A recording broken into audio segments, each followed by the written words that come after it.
Assalamualaikum warahmatullahi wabarakatuh. Perkenalkan, nama saya Anis Vanessa, NIM 1930310040. Saya dari kelas B3 TPR. Nah, di sini saya akan menjelaskan mengenai tugas dari mata kuliah Patologi Sosial, yaitu tentang review 2 jurnal yang memiliki tema yang sama atau memiliki keterkaitan tema yang sama. Langsung saja, untuk review jurnal yang pertama, saya mengambil jurnal yang berjudul Strategi Mengatasi Perilaku Delikuensi atau istilah lainnya itu sosiopatik pada remaja sekolah menengah pertama atau SMP. Jurnal ini termasuk jurnal psikologi tahunnya 2019. Penulisnya Indarto Imam Budoyo dan Suryanto. Langsung saja, tujuan dari penelitian jurnal ini itu untuk mengungkap bentuk-bentuk perilaku delikuen pada remaja SMP, faktor-faktor yang mempengaruhinya, dan strategi untuk mengurangi perilaku delikuen atau sosiopatik. Nah, subjek penelitian ini mengacu pada anak remaja SMP. Kemudian untuk metode penelitian dalam jurnal ini menggunakan pendekatan kualitatif dalam penelitian studi kasus. Teknik pengumpulan data menggunakan metode wawancara mendalam atau in-depth interview dengan karakteristik subjek remaja SMP. Analisis datanya menggunakan analisis tematik.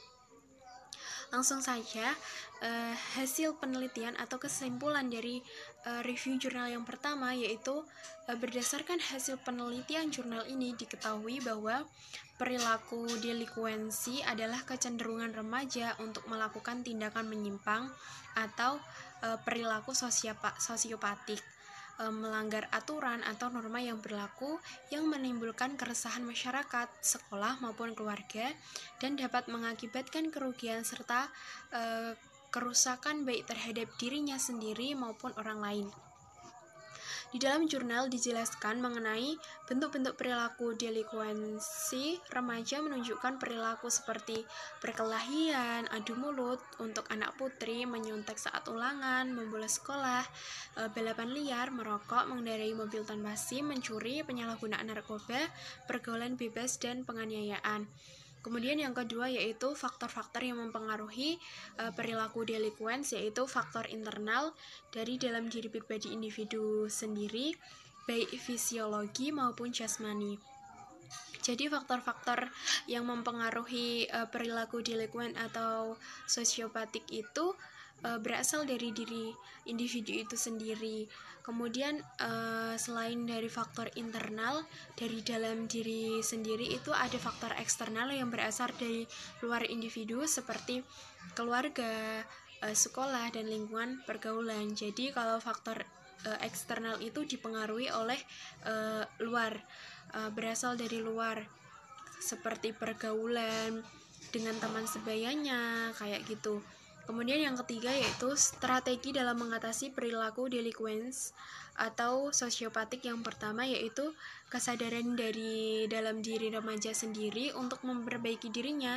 Jadi semua itu ada pada dalam diri remaja itu sendiri. Kemudian yang kedua yaitu peran orang tua itu harus lebih banyak ya memberikan perhatian dan kasih sayang kepada anaknya supaya tidak terjerumus dalam hal-hal yang menyimpang. Selanjutnya yang ketiga yaitu mengenai peran sekolah itu lebih banyak memberikan pemahaman agama. Yang keempat, teman pergaulan yang baik. Hasil penelitian ini bisa digunakan pendidik untuk menangani perilaku delikuensi atau perilaku sosiopatik remaja SMP. Kemudian kelebihan dari penelitian itu, penelitian jurnal ini, metode yang digunakan yaitu metode kualitatif sehingga dapat mempermudah penelitian dan subjek. Kekurangan dari penelitian ini yaitu penelitian ini atau jurnal ini terlalu rumit dalam mengumpulkan data, dianalisis dengan menyiapkan dan mengorganisasikan data untuk dianalisis, kemudian mereduksi data menjadi tema melalui proses pengkodean dan peringkasan kode, dan terakhir menyajikan data dalam bentuk pembahasan. Selanjutnya yaitu mengenai review jurnal yang kedua, saya mengambil judul jurnal yaitu tentang psikoterapi religius sebagai strategi dakwah dalam menanggulangi tindak sosiopatik atau studi di Pondok Pesantren Istighfar Semarang. Jurnal ini termasuk jurnal bimbingan konseling Islam volume 4 halaman 1. Tahunnya itu 2013. Nah, penulisnya ini bernama Dedi Susanto. Langsung saja mengenai tujuan penelitian ini untuk memberikan pembinaan kepada para santri agar memiliki komitmen yang kuat dalam meninggalkan tindak sosiopatik. Tindakan sosiopatik ini tindakan yang berkaitan dengan penyimpangan-penyimpangan kayak gitu. Terus mengenai subjek penelitian ini yaitu mengacu pada santri Pondok Pesantren Istighfar yang khusus membina mantan preman di kota Semarang.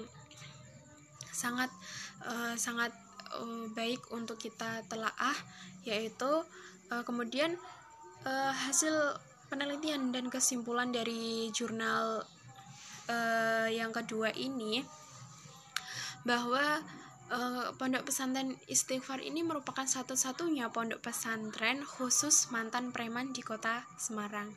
Dari pendiri pondok sendiri, para pengasuh itu mempunyai cita-cita dan komitmen yang sangat tinggi untuk memberikan pembinaan kepada para santri agar memiliki komitmen yang kuat dalam meninggalkan tindak sosiopatik atau hal-hal yang menyimpang tadi. Terapi religius ini merupakan sebuah penyembuhan terhadap pola perilaku menyimpang dengan menggunakan pendekatan-pendekatan agama. Nah, dalam hal ini yaitu mengenai pendekatan agama Islam. Pelaksanaan terapi religius ini tidak terlepas dari pola pendekatan psikologi yang sering dikenal dengan psikoterapi. Islam mengajarkan kepada pemeluknya agar melaksanakan ajaran agama secara menyeluruh atau kafah. Oleh karena itu, psikoterapi hendaknya dilakukan dengan pendekatan duniawi dan pendekatan ukhrawi. Pendekatan pendekatan psikologi duniawi itu lebih menekankan pada daya kreasi manusia yang lebih dikenal dengan ikhtiar. Dalam hal ini, pendekatan itu dalam penyembuhan gangguan kejiwaan dalam bentuk teori-teori kejiwaan yang secara dominan banyak diimpor dari ahli-ahli kejiwaan barat. Kemudian model psikoterapi yang sudah penulis paparkan di atas merupakan sebuah model pendekatan yang saling mendukung bagi pelaku sosiopatik. Dalam pelaksanaan terapi religius yang dilakukan oleh Pondok Pesantren Istighfar ini lebih menekankan pada model psikoterapi ilahiyah yang didasarkan pada nilai-nilai spiritualitas dalam bentuk amal-amal ibadah untuk mengais nilai hidayah dari Yang Maha Kuasa. Dengan menggunakan metode pendekatan tersebut, maka Pondok Istighfar itu merujuk pada firman Allah yang artinya yaitu Tuhan yang telah menciptakan aku, maka dialah yang menunjukiku, dan Tuhanku yang dia memberi makan dan minum kepadaku, dan apabila aku sakit dialah yang menyembuhkan aku. Kemudian kelebihan dari jurnal kedua ini itu memaparkan secara jelas dan lengkap mulai dari pendahuluan atau latar belakang dari permasalahan sampai dengan menjelaskan dan mendeskripsikan step by step. Kemudian kekurangan dari jurnal kedua ini, penulisan dalam setiap paragraf yang mana dalam aturan penulisan dalam satu paragraf harus terdiri dari minimal 3 kalimat. Tetapi dalam jurnal ini, dalam satu paragraf hanya terdiri dari 2 kalimat saja. Baik, mengenai kesamaan tema dari jurnal 1 dan jurnal 2 itu dapat disimpulkan bahwa jurnal 1 dan jurnal 2 itu memiliki kesamaan, yaitu sama-sama membahas tentang strategi penanganan perilaku individu sosiopatik.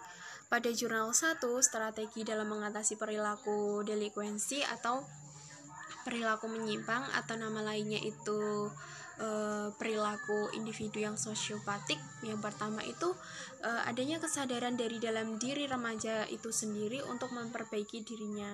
Selanjutnya yang kedua yaitu peran orang tua itu penting, yang harus lebih banyak memberikan perhatian dan kasih sayang. Kemudian yang ketiga adalah peran sekolah, lebih banyak memberikan pemahaman tentang agama. Kemudian yang keempat itu teman pergaulan yang baik. Selanjutnya untuk jurnal yang kedua yaitu mengenai strategi dalam mengatasi perilaku sosiopatik, ada dua, yaitu dengan memberikan pembinaan kepada para santri atau kepada individu ya, agar yang memiliki perilaku sosiopatik itu agar memiliki komitmen yang kuat dalam meninggalkan tindak sosiopatik itu. Kemudian yang kedua yaitu adanya terapi religius yang merupakan sebuah penyembuhan terhadap pola perilaku menyimpang dengan menggunakan pendekatan agama. Dalam hal ini adalah pendekatan agama Islam. Nah, terapi religius ini menggunakan beberapa bentuk terapi, yaitu terapi taubat, terapi keimanan, terapi ibadah, dan terapi zikir dan doa. Jadi kesamaan dari tema jurnal dan jurnal 1 dan jurnal 2 ini terletak pada pembahasan mengenai strategi dalam menangani perilaku delikuensi atau perilaku menyimpang sosiopatik. Sekian dari penjelasan dari saya. Apabila ada salah kata, saya mohon maaf yang sebesar-besarnya. Wabillahi taufiq wal hidayah. Wassalamualaikum warahmatullahi wabarakatuh.